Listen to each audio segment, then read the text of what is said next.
Hey guys, Jaden here from Couch in the Mind. Today's episode 3 will be focusing on honesty.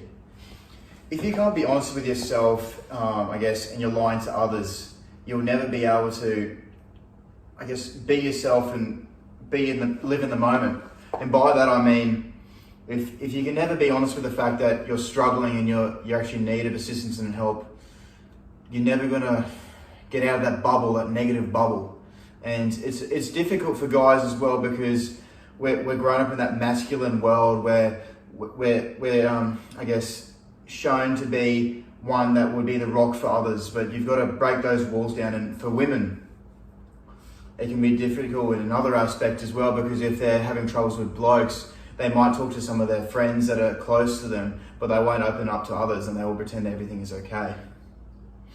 So what I'm trying to get at is today that we're trying to break these walls down and make people aware and make people feel comfortable and open about sharing their honest thoughts about certain things, whether they're struggling mentally or someone's giving them a hard time or they've actually had to tell a lie because they're afraid of how people are going to affect by that. But today we've got Elise Carse who's going to be talking about her story of honesty. And again, guys, discretion warning. What you might hear today might be quite confronting, but much like Chris Cycle that I interviewed last week, we want Elise to be as upfront and honest as she can possibly be so, while still being comfortable for doing that. And today, I'm just going to pass it over to Michael, who's going to be interviewing Elise, and that's about it. That's all from me, and I hope you enjoy the video. Fine. Thank you. Hey guys, this is Couch in the Mind. Obviously, thank you, Jaden, for introducing us. The topic is honesty today, and just like a huge thank you for coming on our podcast today. No worries. Absolute pleasure. And we'll take it off with honesty. I'll quickly go into it myself. I know Jaden did touch on it, but honesty is, I think, something obviously we all struggle with, as he said, and in what we say, and we obviously to get things out. Some of the hardest moments in our life is to obviously become honest and be real, but when we do that, we become our true selves and we figure out not only what we need, not only what we want, but need in life to be happy and to feel fulfilled. And I'd love to pass you over now to Elise and her story with along the lines of honesty as well. Thank you. So going on the theme of honesty, I guess being honest with yourself and knowing, trying to come to the realization that you aren't okay, and you have to be honest with yourself in order to get help. So that's kind of where this is going. As an intro, I'm 21. I've been diagnosed with depression and anxiety when I was, I think, 18. So a couple of years ago now. I've been on antidepressants for 3 years, almost 3 years, and I love them. They do the world of good. Do you mind if I ask what ones you're on? You don't have to share. So I'm on duloxetine at the moment. It's an SNRI, so... Yeah, I was on the exact same. Really? I was on Cymbalta. Okay. Which didn't have the greatest withdrawal effects on me, it drove me a bit nuts on the withdrawal side, but I'm glad that can relate on the medication there. I've been on a few different medications. Finding the right medication is really hard. Yeah, it is. I was on Zoloft before. Zoloft? Yeah, before That's a pretty common one. But it just didn't. It was very zombie-like. I don't know if you know the feel. The numb. Yeah. Yeah. When you forget to take it at the same time every day. Yes. I get my tongue tingles. Yep. You're just really spaced out. It's like buffering. Yeah. It's like you'll move and then you'll move. Yeah. Oh my and God. do you find that you lose your memory a lot too? Maybe that's just one of my side effects. There's lots of different side effects. Yeah, I've been on Effexor, Endep, some other one, and then Duloxetine, which I was prescribed by a psychiatrist. Yeah. The other ones were just went to my normal GP. Oh, okay, yeah. But I got that one because it deals with anxiety, depression. All three. Yeah, and it has a bit of a effect on pain as well. Yeah. Which is it's interesting. Yeah, it is. It made me feel really as I said, numb on some days, and then Yeah. Anyway, moving on. Sorry. No, sorry. Yeah, we've just got into a bit of a side note, but it's good. I think it's good to talk about medication like that in this time. Obviously, COVID, a lot of people will be struggling and may potentially need medication within these times. And obviously, if we can obviously mention that, then maybe it might make people feel a bit less anxious in taking the medication as well. But obviously, if you can try to avoid them, from personal experience, obviously, avoid them if you can, but if you absolutely need them, then do. I have a bit of a differing opinion to that. Okay, no, that's fair enough. Go for it. I just did a subject on mental health last semester. And what I think medication does is when you're in a really dark place, it just kind of takes the edge off it for a little bit, and then you can start to get a bit of a clearer head, so you can get therapy and treatment. So maybe not as a long-term option, but definitely for short term. Yeah, for sure. In that, I think I had them for long term. That's probably why I have the disagreements. But anyway, moving on. Back to your story. Okay, so when I was in high school, I always put a lot of pressure on myself, academic-wise, and I would stay up late and I would have these really big breakdowns over assignments, like pretty trivial things. And my mum would always be like, you should go see the school counsellor, like this isn't normal. And I was like, no, it's fine. It only happens around exams. It's fine. But then when high school ended, I thought all of that stuff would end too, but it didn't, basically.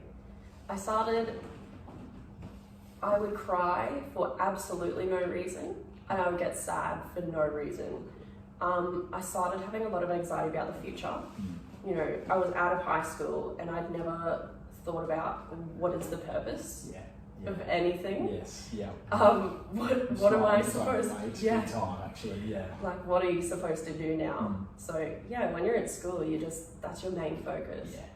And then you come out and there's just like nothing. You have to do everything yourself. And so that was a bit of a big shock to me. I was with my ex at the time, and he was really good and really supportive of that. I would be crying on the phone to him every day. I was having a bit of friendship problems, but I don't know if they were actual problems or I was feeling sad and anxious, and I needed to pin it to a reason. Which is, dependency in some way. So I was very dependent on my ex to help me. He would stay over till like 3 a.m. some nights, and I would just be sad. I didn't want him to leave. You need that comfort and that connection to like, feel at ease. I just had no idea what was going on. And then fast forward a little bit, I had my first semester of uni. I did clinical exercise physiology. Didn't go very well. That's so okay. First semester of a try. I mean, you've got to try and error it. Exactly. People underestimate that too. Coming out of school, it's okay to not like it. And, literally. So many people get so caught up that they don't know what to do. But like, I had to try like 2 or 3 different things before I'm actually comfortable in what I'm doing now. Exactly. So it was one morning when I had been having heart palpitations for a few days. And I just thought it was in uni we'd learned about like heart rates and how to take people's pulse, and mine always shot up as soon as you try taking it. Oh wow. Still now, I think it's just a mind trick that's like, placebo, I hope it's not high, and then it automatically shoots up to 100. Like that's not my normal. And before going to bed, I'd just always think about that really fast heart rate, which would give me a fast heart rate. So I couldn't sleep properly for a couple of days. And one morning I woke up and I was like, this isn't right. And it was really early in the morning, and I told my dad, and he's like, that's anxiety, Elise. You need to go to our GP. This needs to be fixed. Like, this isn't normal. And a bit of background in my family, my dad and my mum both have pretty bad anxiety and depression. They've been on medication for years.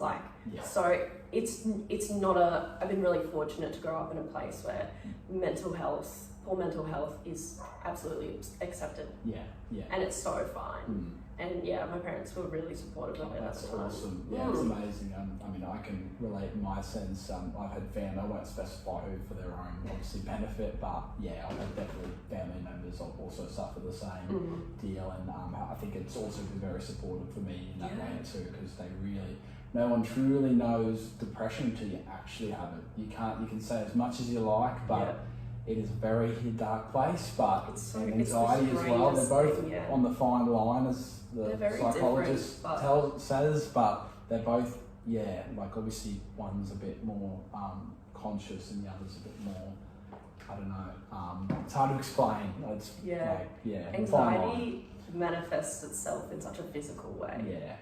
Depression, I find now, is easy for me to deal with. Yeah. But anxiety is harder. I agree actually. Yeah, because at least with depression, you're numb and you're not being amplified by anxiety. Whereas when you have anxiety, you're conscious of what's going on, but you actually freak yourself out even more because you are anxious and you go, oh no, please help me! I need this to stop, go away. Yeah, you just like have stomach cramps and heart palpitations. And I know what you mean with the wow. heart. Mine's not exactly the heart. Mine's more in the stomach, just numbing. I get cramps. I get stomach cramps. Yeah, mine's like this unease in breathing in the stomach, and I don't breathe properly. It's like a loss of breath. So I've heard different. Some people have shakes in the hands. I get the shakes sometimes as well. There's very different. It's so vibes of it. Anyway, back to my story. I got sidetracked. That's all right. I was driving to uni and I felt really disassociated. Like I wasn't in my own body. And driving felt so strange, even though it's something that was so natural. And to this day, like if driving feels funny to me, I know something psychological is going on. It's such a strange tell. So I was driving to uni and I got on the bus and I was just in such a dark place. I was on the bus and I'm like, what am I doing? What's going on? Why am I going to uni?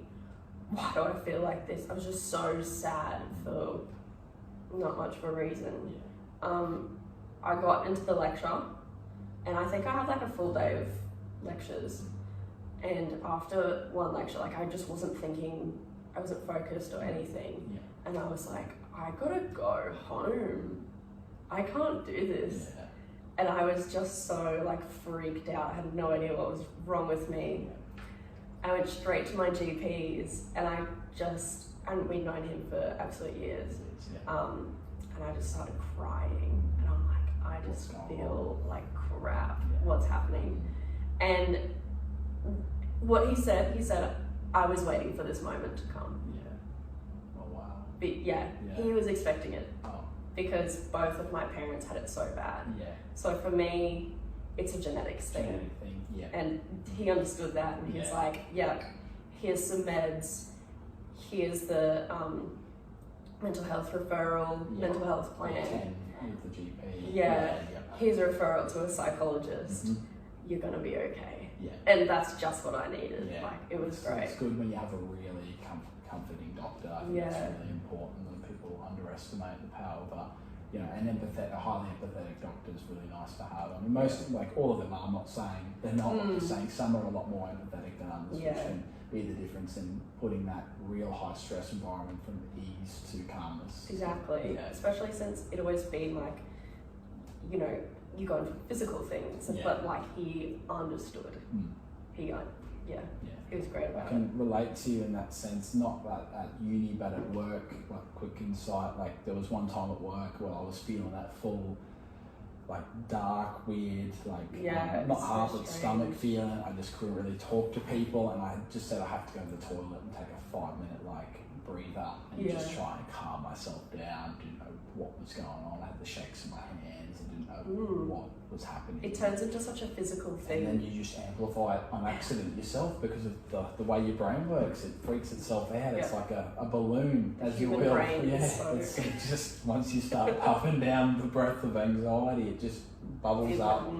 So it just fuels itself. Exactly. It's on such a cyclical thing. So and then once I got on that, it was then just trying to get through the day. It wasn't really bad. Mine was quite up and down, but it would be like some days you'd wake up and you're like, this is going to be a bad day. For no reason whatsoever. You're just like, You can okay, tell, it's like good. when you wake up, you just know instantly. You just know. Yeah, You're like, I agree. I actually know that. all very the well. self-doubt, all the, Yeah. So yeah, I've dealt with that it was probably really bad like that for a year, for the rest of that year.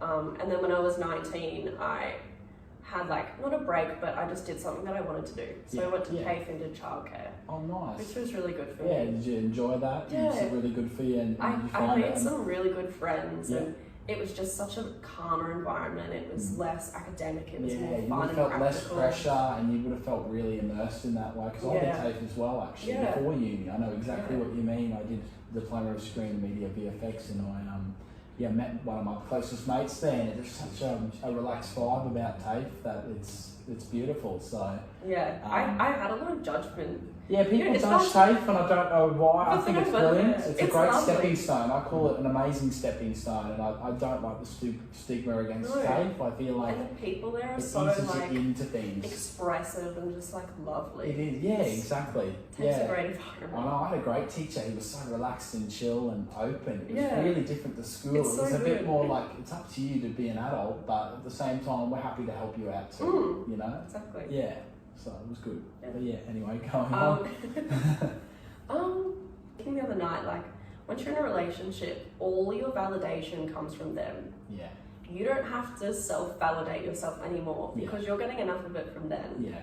When you're then single, where is Different mindset. where is it coming from? Yeah, You yeah. have to start giving it to yourself. Exactly, and that's And where that's- self-love comes in. That's big what time. I'm doing now. Like, I Oh, haven't awesome. been this happy in probably 4 years. Oh no, seriously, congratulations. Yeah, That's thank you. Yeah, no, that's amazing because, you Yeah. know, like when you're comfortable and happy to be open to self, then, you know, we can come on and tell the world about it. And that's, I think that's the peak of self-growth and being able to actually be comfortable telling, you know, I literally the just internet, like... the whole internet. Yeah. Yeah, and what I had to do in order to become in this mindset is I had to be honest with myself. I knew I needed to stop talking to these boys. Yes. Yep. And I just had to be so strict on myself and so honest that it was kept just ruining me and getting me in such a bad headspace all the time. So I just had to stop. I had to be honest. Yeah. And it's worked out really well. Yeah, no, that's really good, honestly. I think, you know, as the topic of the video is honesty, what we can take away from is that even if you know, if like for me personally, I was a bit of a people pleaser and 100%. I struggled Same. big time with saying how I feel, and it would shoot me in the back because I would build obviously resentment a little bit in kind of like you have, but in different ways. I think in you know, I actually would forget how I felt because I would be thinking of how everyone else is feeling, thinking and feeling. My issue for me and my personality is forgetting to think for myself. And my psychologist definitely helped me figure that out. Like, whoa, I had a really big holy shit moment because I think, wow, I forgot to think about me. And then I'd worry that I was being too selfish, but really I haven't even been selfish at all. And now I'm working, and now I'm working on bringing that. But there's also self-full, where you're like, that's the middle ground where you're not being too selfish and you're not being too selfless, but it's okay to be too selfish too at times, as well, especially at this age when we're young and we're so young, we need have to be a bit like that to protect ourselves and to grow and to really exactly. get good habits. And you know, adultment, it's coming, it's adulthood here. is terrifying. I mean, I'm 22, but I'm definitely seeing it coming now. Just starting the full-time job next week, so very exciting. So that's so good. But that's been. Have you got anything to add, or does that pretty much sum it up as that? I wrote something. So I wrote this when I was like in depth, in a really deep depression. Yeah. And it just kind of helps show your growth from where you were to where you are now. It also just sort of tries to explain depression in an analogy where even reading this now, I can't even relate to it. Yeah. I don't even fully understand it because it's so bad. Okay. So this was 26th of May last year. Yeah. I'm by no means a writer or a poet. Yeah, that's all right. Go ahead. But go this ahead. is just how I felt. Yeah. So, okay. I'm drowning. I'm not far below, but if I don't do something, I'll keep sinking. I want to keep drowning. I don't want anyone to save me. I like the pain. I want to struggle. I can paddle, but not for long. I'm tired. I just want to slip under. I don't want help. I need it, probably now more than ever, but I just don't want it. I don't want to rely on people anymore. I'm sick of using them. I'm sick of expecting things from people because they always disappoint. In the end, the only person who can help you is yourself. People can rescue you, but they can't keep you from the water. The rip has caught me. It's pulling me out further. This should be the part where I swim horizontally as hard as I can. I don't have the strength. I've been paddling for so long. Right when I need the energy, there's none left. I'm being pulled out, sucked under, destined to be dragged out, like the plastic bags humans litter the earth with. But I just can't. Drowning is easy. Yeah, thank you for sharing that. It was really deep, and I really understand, obviously, from someone who's also gone through depression, exactly where you're coming from. And I think we all do, everyone who has, but that was really spot on the mark with how you explained that, honestly. Because in that kind of that mindset and that headspace, you're not you. You're not and you.